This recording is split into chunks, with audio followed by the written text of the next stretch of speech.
역사적 잘못을 반성하지 않고 우경화로 치닫고 있는 일본 아베 정권이 오늘 안보 정책을 180도 바꿉니다. 일본 정부는 잠시 후 가기를 열어 집단 자위권 행사를 용인하는 헌법 해석 변경을 확정할 예정입니다. 동맹국에 대한 공격을 자국에 대한 공격으로 간주해 무력을 사용하는 집단 자위권 행사를 용인한다는 건 쉽게 말해서 전쟁을 할 수 있는 나라를 선포한다는 뜻입니다. 2차 대전에서 패망한 일본은 지난 1946년 전쟁 참여를 포기한 평화헌법을 공포했는데 여기엔 전수방위 조항이 들어있습니다. 즉 일본이 직접 공격을 받지 않는 한 상대국을 선제 공격할 수 없고 방위만 한다는 조항입니다. 그런데 오늘 아베 내각은 이 전수방위 조항을 무력화해 한반도 유사시에 군사 개입을 할 수 있는 길을 열 것으로 우려됩니다. 도쿄 특파원 연결해서 자세한 내용 알아보겠습니다. 최명신 특파원. 네, 도쿄입니다. 네, 먼저 일본이 헌법 해석을 어떻게 변경하게 됩니까? 네, 일본 정부는 잠시 뒤 우리의 국무회의 격인 가기를 열어 이제부터 일본을 전쟁이 가능한 나라로 만들 예정입니다. 일본의 평화헌법 구조는 전쟁과 국제분쟁의 해결 수단으로서의 무력 행사를 영원히 포기한다고 명시하고 있는데요. 이 부분에 대한 해석이 크게 달라집니다. 일본은 그동안 방어를 위한 무력 행사만 용인하는 전수 방어만 인정해왔습니다. 그런데 일본과 밀접한 관계에 있는 다른 나라가 무력 공격을 당했을 때도 무력 행사를 할 수 있도록 헌법 해석을 바꾸게 됩니다. 집단 자위권과 관련해 역대 내각이 취해왔던 보유는 하고 있지만 행사할 수 없다는 헌법 해석을 아베 정권이 완전히 바꿈에 따라 안보 정책의 대전환이 이루어질 것으로 보입니다. 앞서 연립 정권인 자민당과 국민당은 오늘 오전 협의를 갖고 오후에 임시 가기를 열어 집단 자위권 행사를 용인하는 결정을 내리는데 합의했습니다. 이에 따라 잠시 뒤 강요 9명이 참석하는 국가안전보장회의가 열리고 이어 임시 가기가 열려 집단 자위권 행사 용인을 의결하게 됩니다. 가기 결정 문안에는 일본과 밀접한 나라가 무력 공격을 받았을 때 실력 행사를 할 수 있다는 내용과 함께 적극적 평화주의를 기반으로 국제사회의 평화 안정에 공헌하겠다는 내용이 포함될 것으로 알려졌습니다. 일본 정부는 가기 결정이 이루어지면 올 8월 임시국회에서 자위대법을 비롯한 관련 법 개정에 착수할 예정입니다. 아베 총리는 가기 결정 후 오후 6시쯤으로 현재는 예상이 되는데요. 집단자위권 행사 용인을 결정한 이유에 대해 대국민 기자회견을 열 예정입니다. 네, 관심은 일본의 군사력입니다. 1954년 7월 자위대가 창립됐고요. 정규군은 22만 5천 명입니다. 예비군은 4만 명이 넘습니다. 1년의 국방비만 해도 486억 달러로 세계 8위 수준입니다.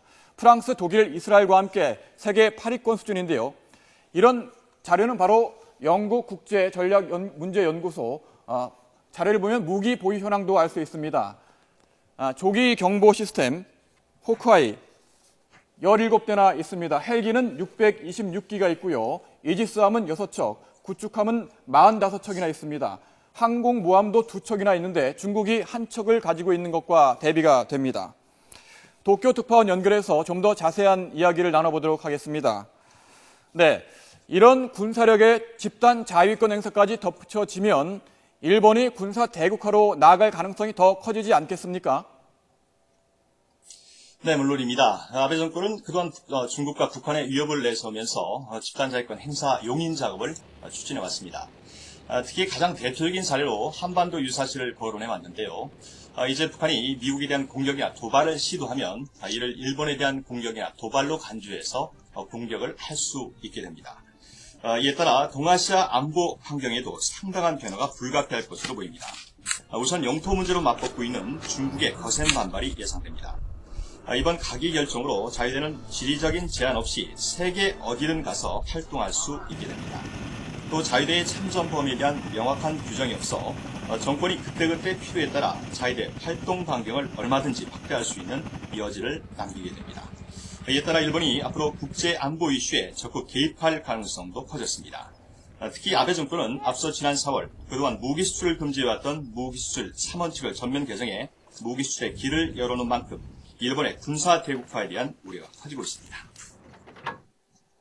문제는 일본 내에서도 집단적 자위권 행사에 대한 반대 여론이 높다는 것입니다. 니혼게이자의 신문이 여론조사한 결과를 보겠습니다.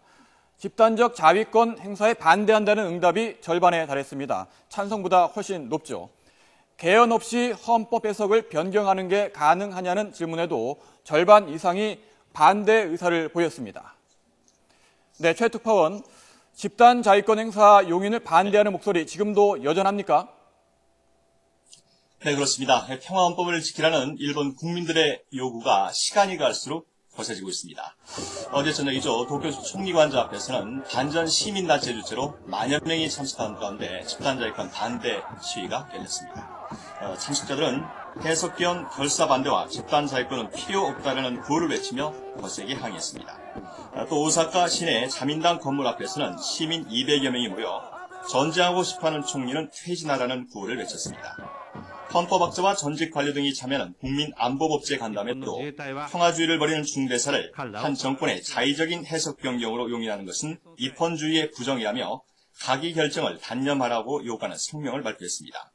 앞서 지난 주말에는 도쿄 도심에서 집단 자위권을 반대하는 한 시민이 분신 자살을 시도해 충격을 주기도 했습니다. 진보 성향의 일본 언론들도 아베 총리가 국민적 합의 없이 졸속으로 국민을 전쟁으로 내몰고 있다는 비판 기사를 일제히 싣고 집단자위권 해석 용인을 강하게 비판했습니다. 지금까지 도쿄에서 전해드렸습니다.